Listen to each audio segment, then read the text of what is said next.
What if I told you I have a brand new look? What would you imagine? What would you envision? And I'm really setting myself up here for a lot of interesting comments. Let's just put it that way.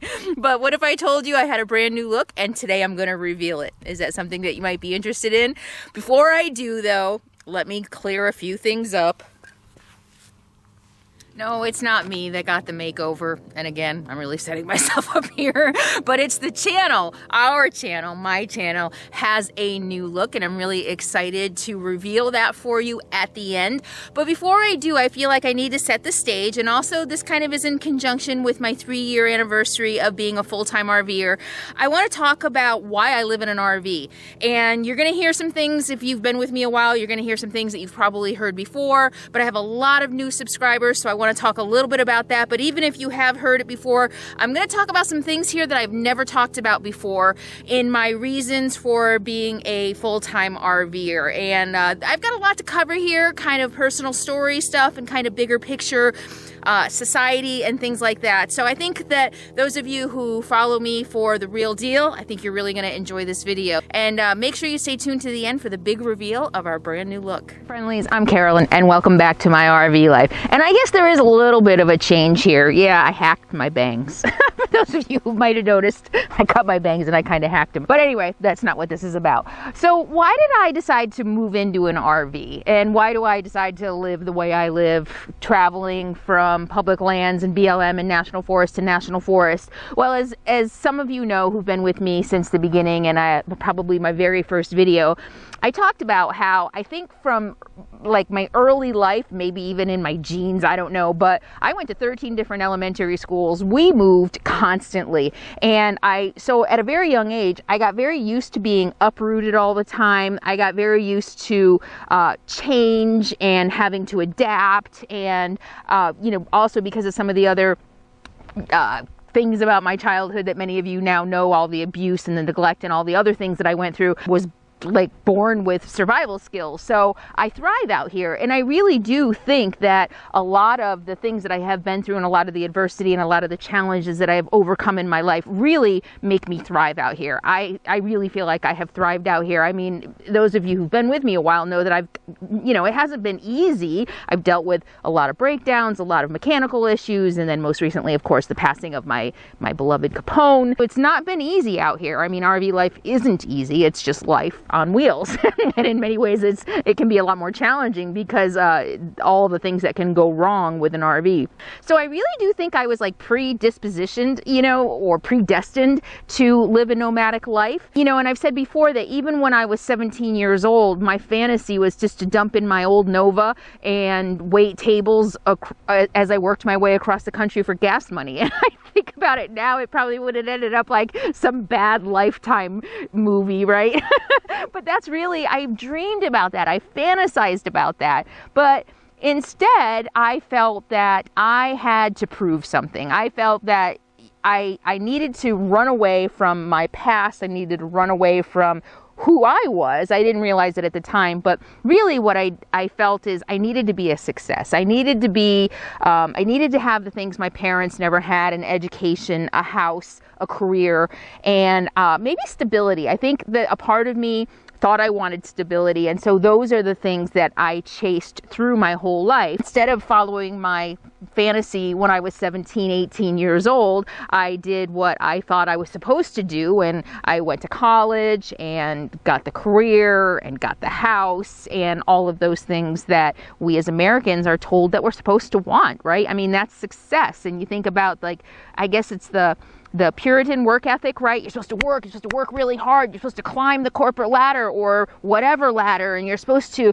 earn and achieve, and you have to get the house and all of the other things that go along with the American dream. And so that's what I did for many years, because I thought that if I had all those things, if I made it, then I would be a success. I am somebody.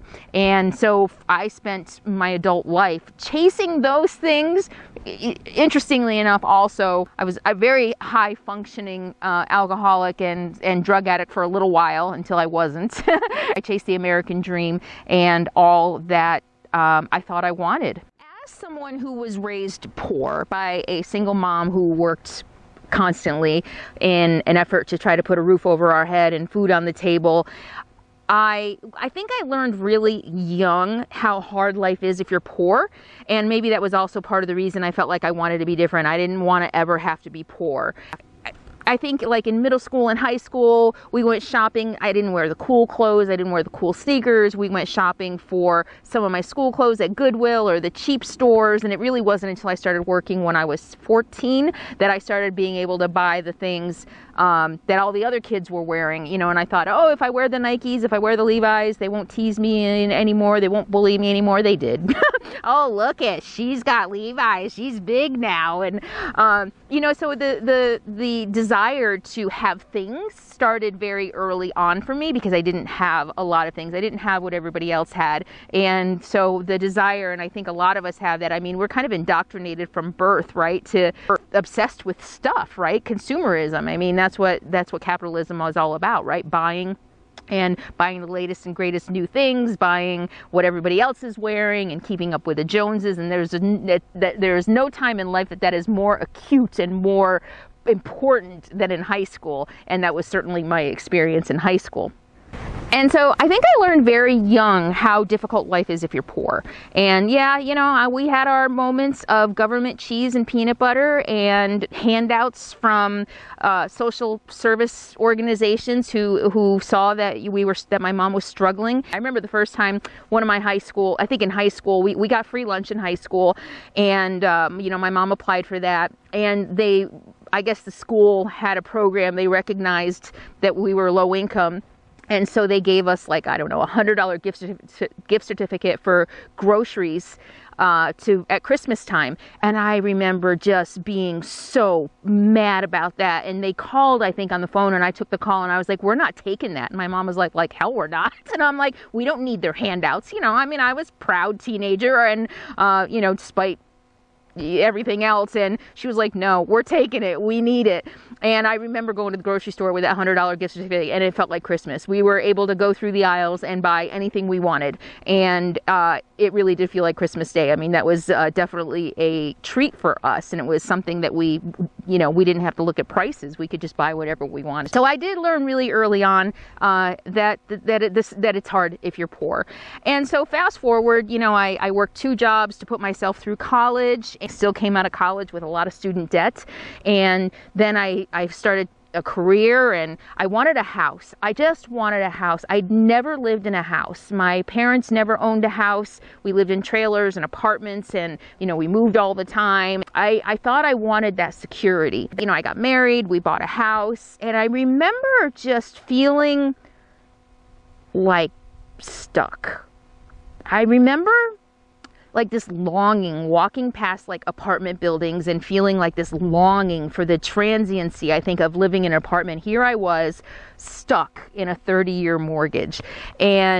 But I thought, you know, but I pushed it aside, and I was like, well, I have what I want. I have a house. I have the American dream. I have made it. And just kind of pushed that aside. And in the meantime, though, this is why I think it's so important to talk about things and to address things. I don't dwell on the past, but it's important to look at the past and to look at the things that have happened to us, the things that we've done in order to heal from it. And at the time, I wasn't looking at all the things that I needed to look at, and I wasn't able to kind of look at myself and say, okay, well, what is this really about, this fluttering and this whole 30-year mortgage thing? Why am I drinking myself to death if I'm so happy, right? And I was drinking myself to death. But the real change for me came with the Great Recession. I had a career. I'd been at a company 5 or 6 years. I'd been promoted a couple times. I was moving up. It was a company I liked. I liked my job. I liked where the company was going. I liked where I was going. We had the house, and it was really, technically, we bought it. It was just going to be the starter house. We were going to remodel it and then flip it in a few years. But then the recession hit, and the first year, so we bought the house for $320. After the first year, it was worth about $430.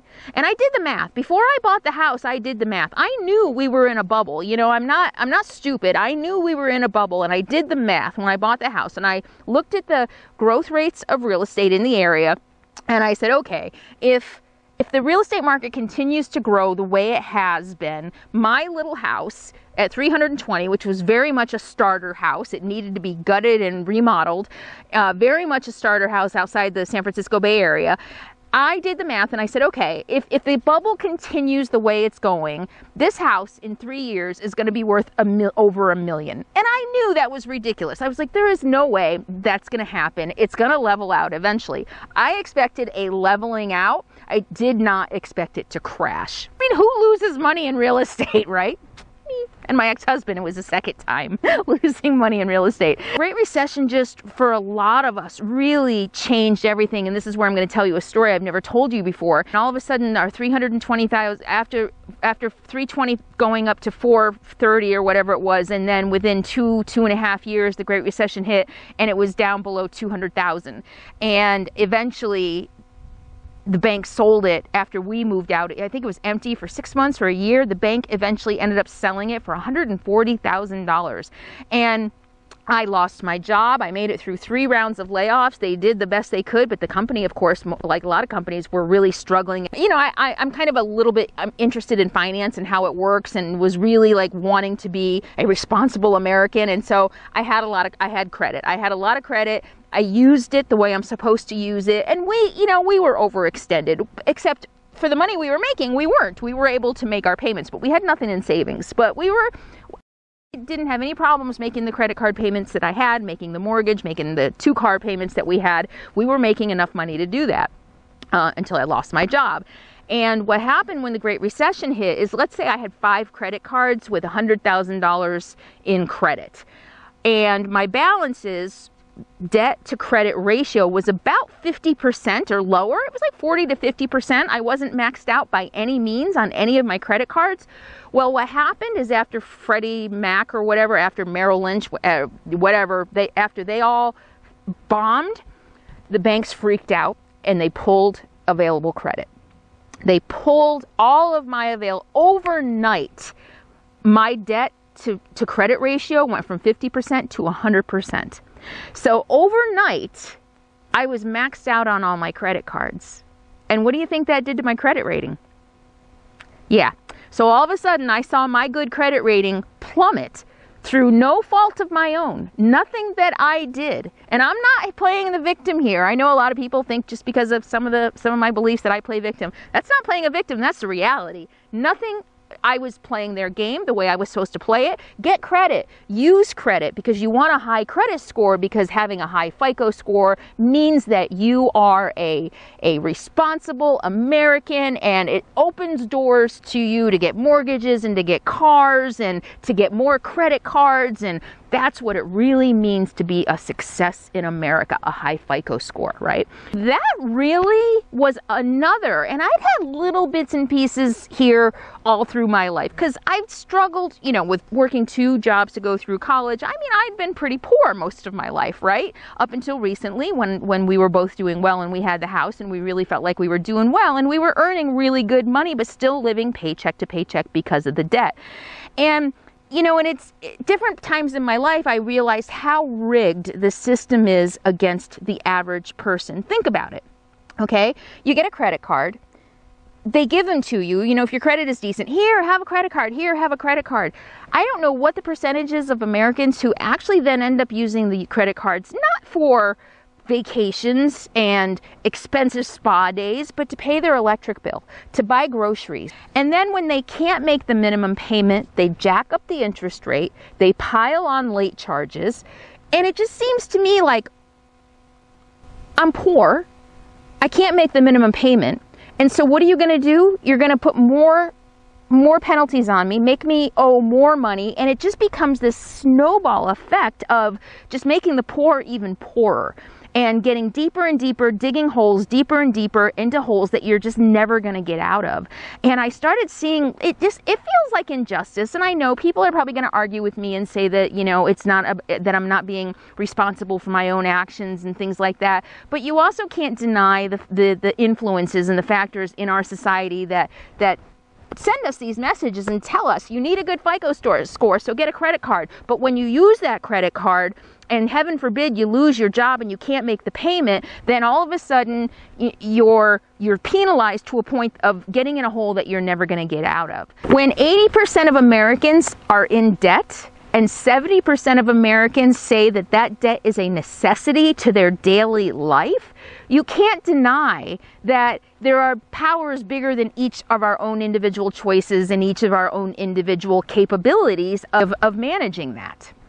The average household debt is $137,000. And that includes mortgage. Average household income in America is about $59,000.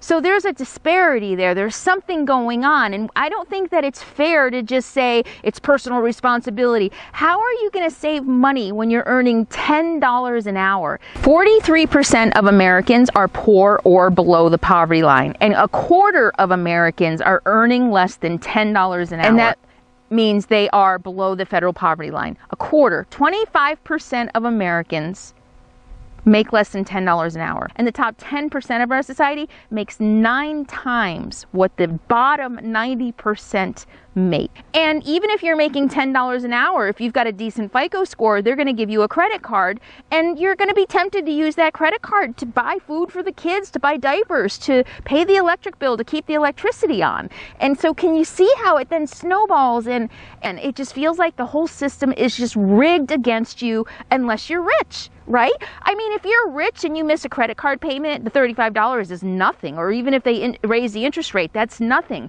But if you're making $10 an hour and you miss a credit card payment, or you bounce a check, right?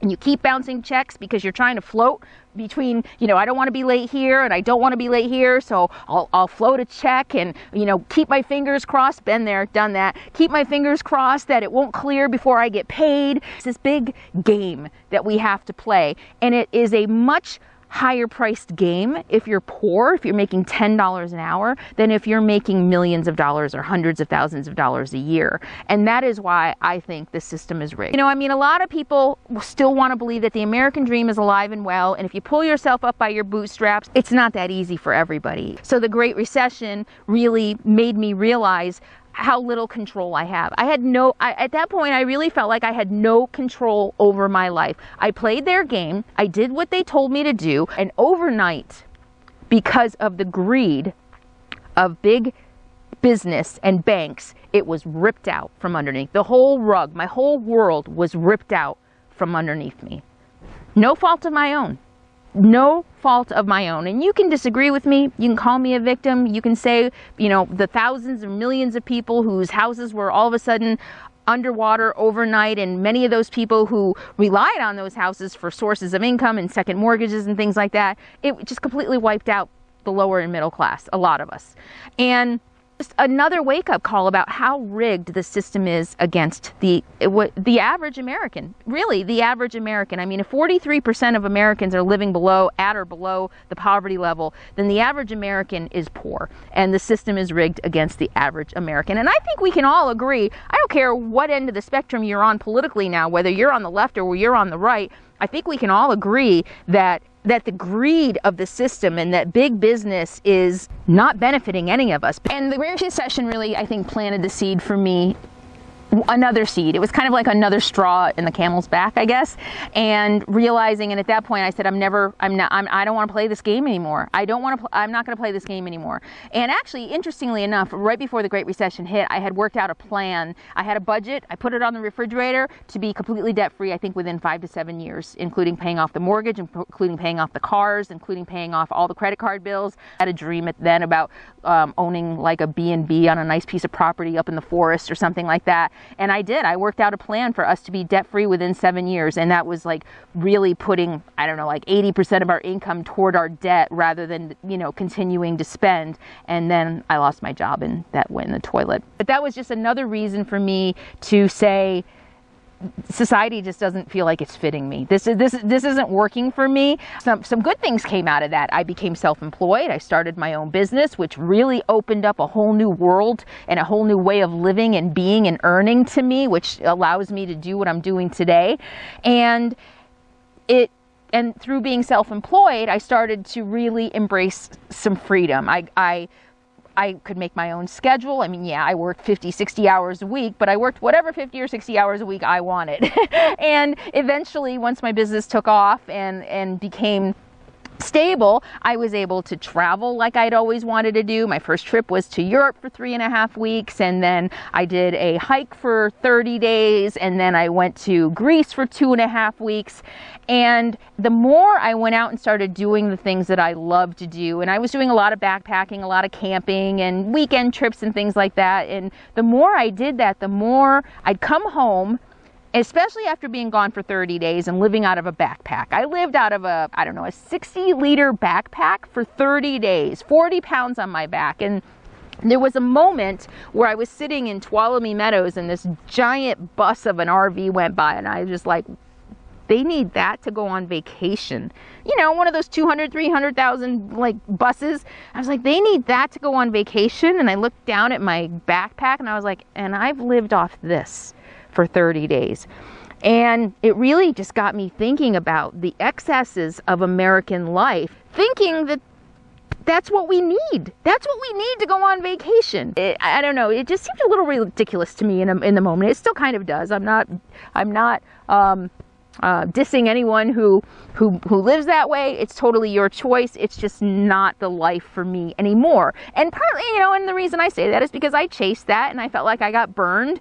And so, you know, this might be a little bit of a backlash to that. But when I came home from the John Muir Trail and came back to my apartment, and traveling in Europe for 3.5 weeks, and I came back to that apartment, and I'm like, I just paid $1,700 to store my junk. And I looked around and I'm like, I haven't used that. I haven't touched that. I haven't looked at that since I moved in a year ago. And again, it was just another straw on the camel's back, or just another point of going, what am I doing? Why am I doing this? Why am I still working 40 or 50 hours a week to buy another pair of shoes? I've got 50 pairs. I don't need another pair. I decided at that point that I needed to live differently, and I wasn't sure how I wanted to do it at first. Did I want to live in a tiny house? Did I want to just, you know, rent somewhere cheaper and be in the woods? But the bottom line is I decided to move into an RV because I didn't want to have to pay a whole bunch of money to store a bunch of stuff I didn't need, and to live a life in a place where the cost of living didn't match my earnings and it didn't match my lifestyle anymore. The cost of living was so high, I had to work crazy just to pay my rent, just to pay the basics of living. And I was like, why am I doing this? And when I started exploring other ways to live, I ran across people who live in RVs. I'm like, oh my gosh, people my age, not just retired, actually live in RVs. And I think Nomadic Fanatic was the first one I found, and he was younger than me. And I'm like, oh my gosh, look what this dude is doing. This is so cool. I cashed out what was left of my 401k, which wasn't much.